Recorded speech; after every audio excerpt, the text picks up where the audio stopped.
He's just a high school graduate and super poor. Michael probably invited me to the singles party as a scapegoat to make himself look better. Sure, he's usually competent at work and is a promising man who graduated from a prestigious university and works for a major corporation. But he might have overplayed it this time. After sending the drunken Michael home, I stayed behind with the three women. We were just talking, and they asked if I'd like to have another drink somewhere quieter. In the end, we moved to a quieter place and continued drinking, no longer treating it as a singles party. My name is Jim Johnson. I work at a law firm and am 29 years old. The firm I work for is one of the largest in the city.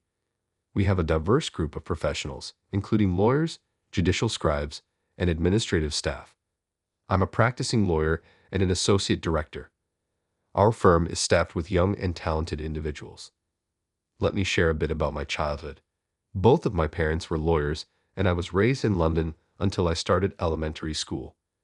My parents were international lawyers, but London was dangerous at the time, so they decided to send me to school in the U.S.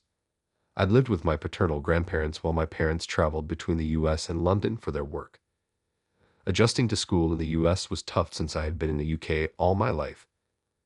Eventually, I made friends but preferred to be a lone wolf. I didn't seek to join groups, which suited me just fine. I think it was around that time that I met Michael. We were classmates in elementary and middle school. He was always the leader type, always at the center of the group. We weren't exactly friends, but we weren't enemies either. We just went about our daily lives in our respective roles. In middle school, as the school district expanded, we got more classmates from different elementary schools, but neither Michael nor I changed our stance. I continued at my own pace while Michael remained a standout. We went to different high schools and reconnected about 2 years ago. He suddenly called out to me at a restaurant, and at first, I didn't recognize him. "Hey, is that you, Jim?" "It's me, Michael. We went to elementary and middle school together." "Oh, Michael, it's been a while." Honestly, I was a bit confused. Michael's charisma was still the same, but his appearance had changed significantly. We weren't particularly close back in school, but he never seemed this flashy. He still had a bright personality but was now dressed in obviously expensive branded suits and had an unnaturally perfect hairstyle. "Jim, what are you up to these days?" "I'm usually working at a law firm. How about you?" "I work for a trading company. They say I'm a rising star." "Wow, that's impressive." Michael is in the sales department at Young Trading Company, and according to him, he's highly regarded there. It was typical of Michael to brag like that. He sees himself, and others see him, as a successful guy. "Jim, you graduated from high school, right?" "What? I heard a rumor you graduated from high school and then moved away." "Well, I did move. His house and my grandparents' house, where I lived until high school, were in the same district, so he must have heard about the move. It was so typical of him to assume I only graduated high school. Because of that, I decided to just let it slide. After graduating from high school, I moved to the UK to join my parents and enrolled at Oxford University. Given that I have few friends in the US, not many people knew this about me. I juggled both Oxford and law school and, upon graduation, became a lawyer. With parents who were international lawyers, it was a natural path for me. Like my parents, I also became an international lawyer, worked in London for a few years, and then returned to the US when my current law firm offered me a position. The firm, although large, is relatively new. I joined as part of the founding team and was appointed deputy director, working alongside Mr. Anderson to expand our connections and build the firm to what it is today. A comprehensive legal office where legal issues can be handled in one place. We have attracted business without much advertising. Although I'm often interviewed, I prefer staying out of the spotlight, so not many people know my face. That's why Michael doesn't know my background. Michael's change wasn't just an appearance. He continued talking to me after our chance encounter. "Perfect timing, Jim. Are you free this Friday?" "Friday night? I think I am. What's up?" "There's a drinking party, or rather a networking event. Want to join?" "What kind of networking event?" "Well, to be honest, it's a singles party. We need one more guy." "I'm not really interested." "Come on, don't say that. It's at that Michelin star restaurant in the city that everyone's talking about. It's a rare opportunity. Michael still thought I was just a high school graduate. I had been to that restaurant several times for client meetings, but I pretended not to know. A singles party at such a famous restaurant. That's pretty fancy. Are you worried about the cost? Don't worry, I'll cover your share, so just come. I don't care about the singles party, but if it's just about having dinner, I guess I could join. That's fine. Great, I'll send you the details tomorrow. Here's my contact info. Michael handed me his contact information and left. I've never voluntarily joined a singles party. In a way, it might be a rare experience, just as Michael said. As a lawyer, I'm comfortable talking to people, but this might be a unique chance to enjoy a Michelin-star dinner for free, so I decided to go with a light-hearted attitude. On Friday, I headed to the restaurant mentioned in Michael's message. After mentioning his name at the entrance, I was led to a private room. There, Michael and 3 women, who appeared to be office workers, were already seated.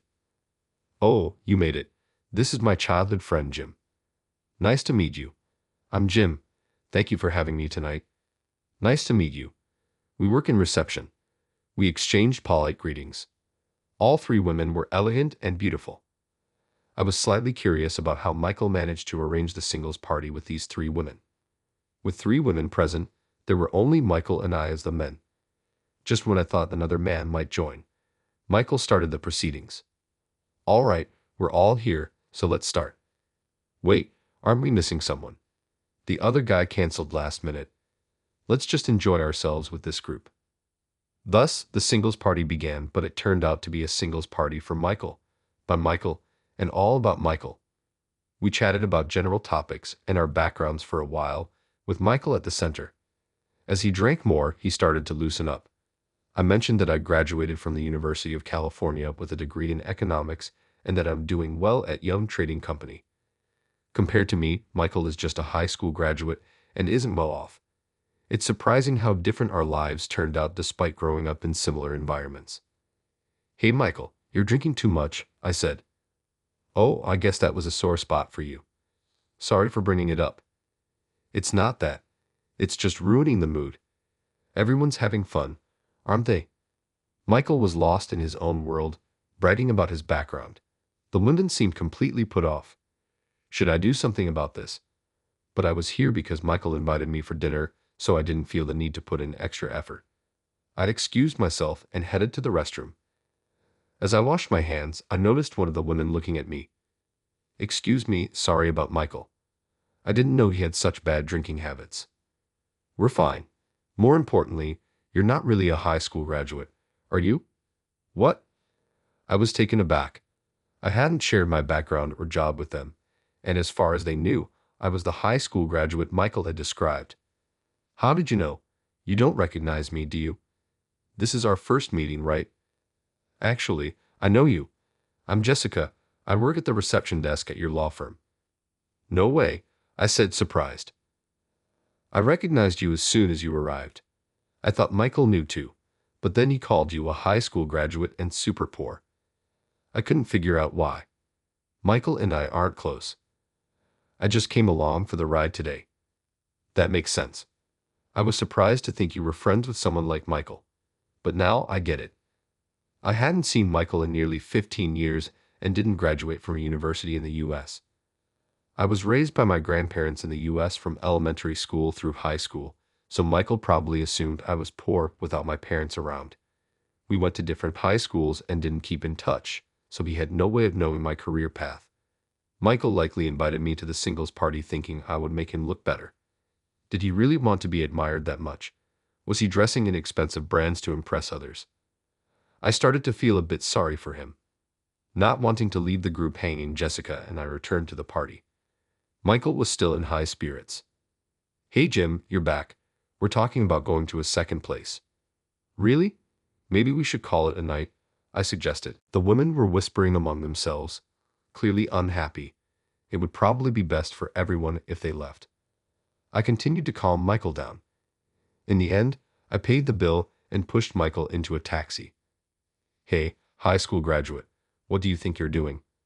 I'm paying. Let's go to the next place." "No, that's enough. Please take him home," I told the driver, sending Michael off. I stayed behind with the three women. Sorry for ruining the evening.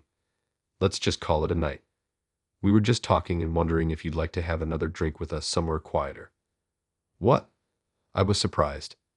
When I told them you were the amazing lawyer who's the deputy director at our firm, they wanted to talk more. You didn't have to say that. It's fine. Otherwise, it would be too unfair for you. In the end, we moved to a quieter place and continued drinking, no longer treating it as a singles party. Let me reintroduce myself. I'm Jim, and I work at a law firm. Come on, Jim, don't be so modest. You're a lawyer and the deputy director of your firm. I don't usually mention I'm a lawyer to new people because some don't see me for who I am once they know. Jim, you went to Oxford University, right? Michael doesn't know that and thinks you're a high school graduate. Yeah, my parents worked in the UK, so it just happened naturally. The two women with Jessica seemed much more interested now. It turns out they were Jessica's college classmates. Fortunately, they didn't change their attitude towards me after learning I was a lawyer. Jessica explained that the man who didn't show up was a mutual acquaintance who had organized a singles party. Why did Michael say those unfounded things about you being poor? Jessica asked. I didn't say that. He just misunderstood. I'm not super rich, so I didn't bother correcting him. How humble can you be? Why would he think that? Maybe because I lived with my grandparents when we were classmates. So he'd assumed you were poor. That's such a narrow-minded view. We weren't that close, so it's understandable. The women, led by Jessica, were completely put off by Michael. He probably invited me to make himself look better. I might be a high school graduate in terms of U.S. education and not exceptionally wealthy, but he never listened to my story and misunderstood my background. Despite graduating from a top university and working at a major corporation, Michael let it get to his head. No matter how much luxury you surround yourself with, it means nothing if your character doesn't match. I don't know how others perceive me, but I would never use others to elevate myself. I couldn't forgive him for implying my grandparents were poor. Although my parents worked overseas and frequently returned to check on me, it was my grandparents who raised me daily. They taught me not about becoming a lawyer, but about being a good person. I studied hard, inspired by both my outstanding parents and my humble grandparents. Naturally, I wanted to become a lawyer like my parents and a person of integrity like my grandparents. When I was working as a junior lawyer in London, I was approached by Director Anderson, the director of my current firm. Despite being young, Director Anderson was a prominent lawyer in the U.S., disillusioned with the old practices at his previous firm and determined to start a new one. Mr. Anderson, also an international lawyer, had connections with my parents. One day, he contacted me from the U.S. with an offer. Jim, would you like to help me establish a law firm in the U.S.? He asked. I knew of Director Anderson through my parents, but was surprised by the offer to co-found a new firm. Why me? I used to work in the legal field in London, so I've heard about your excellence. Your parents, the Johnsons, helped me a lot. I've heard you worked with them when I was still finding my way. Your parents helped me grow into a competent lawyer in London. They taught me to be a person first, then a lawyer. Knowing that, I have no doubt you must be exceptional too. I think you're overestimating me. I'm just an ordinary person. That's exactly why I want you, Mr. Anderson said. He persistently persuaded me, even though I initially planned to continue working in London. After much deliberation, I decided to accept his offer. Although I had wanted to stay in London, I knew I could always return. I was genuinely happy and felt a sense of purpose being invited by someone who saw potential in me. Additionally, having my grandparents, who watched over me until I graduated high school, back in the U.S. was a significant factor. Even though my grandparents weren't lawyers, I considered them my true parents. My only concern while in London was leaving them behind in the U.S. So I returned from London and helped establish the new firm. Mr. Anderson and I recruited and carefully selected young talented professionals without compromising on quality. After the firm opened, it became a bit of news. Director Anderson, already well-known, was often busy with media appearances. Due to my personality, I stayed out of the spotlight and focused on the background work. Thus, it wasn't surprising that Michael knew nothing about me. As I shared this with the women, time flew by. We should probably head home. It was great talking with you, Mr. Johnson. I had a lot of fun. Please just call me Jim. Let's skip the formal titles. But you are the deputy director. I'll make sure to tell Michael. There's no need. I doubt I'll see him again. No, I need to set the record straight. As we parted ways, Jessica spoke to me. Mr. Johnson, would you like to have dinner again sometime? I felt a connection with Jessica, having met her coincidentally despite working at the same firm, and accepted her invitation with a smile. It was clear she didn't ask me out because of my title. We exchanged contact information and went our separate ways that night. A few days later, I received a call from Michael. Jim, you're a lawyer? Yes, why didn't you tell me? I said I worked at a law firm. I thought you were a janitor or something. I always thought you were just a high school graduate raised by your grandparents. Well, I did live modestly. But it's all a lie. You're an Oxford graduate and a lawyer. I never lied. You just misunderstood. Unlike his confident demeanor when we reunited, Michael was now stumbling over his words. He must have learned the truth through Jessica. Whether I'm an Oxford graduate or a lawyer, I'm still just a classmate. This is why I usually don't talk much about my background. Some people see me differently once they know. Michael seemed completely intimidated by me now. Since then, he never invited me to another singles party. Around the same time Michael contacted me, Jessica also reached out. She wanted to discuss something over dinner, so we arranged to meet. I've been studying since last year. Studying? I want to become a lawyer. I started working at the firm to get closer to the legal field. I have a law degree but haven't passed the bar exam yet. I see. Why not work as a paralegal instead of a receptionist? Jessica explained that she was aiming to become a lawyer to repay her single mother, who raised her alone. She pursued her dream by attending a state university with a scholarship but hadn't passed the bar exam yet. Although she wanted to work as a paralegal, she needed to support her mother, so she worked as a receptionist during the day and at a restaurant at night. I can talk to the firm about having you work as a paralegal. That's not why I brought this up. I was wondering if I should keep trying or if it's time to give up. I support you to keep going. It's best to work as a paralegal and get first-hand experience. It's the quickest way. Are you sure? If given the chance, I'd love to try. Then let's arrange the transfer right away. I'll support you as much as I can. So Jessica transitioned from being a receptionist to working as a paralegal under a lawyer. I also arranged to meet with Jessica once a week for what turned into study sessions. Jessica's skills and confidence grew rapidly, and she looked much more radiant than when we first met at the singles party. Then came the bar exam. Jessica gave it her all and passed with flying colors. She was no longer a receptionist or a paralegal. Wearing her lawyer's badge, Jessica was filled with pride and confidence. Watching her, I realized something. I'd have fallen in love with Jessica, who had worked so hard and achieved her dream. As a newly minted lawyer, Jessica decided to gain experience by working at another law firm. She would be busier now, and we might not see each other as often. I decided to confess my feelings to her. Jessica, congratulations. You really worked hard. Thank you.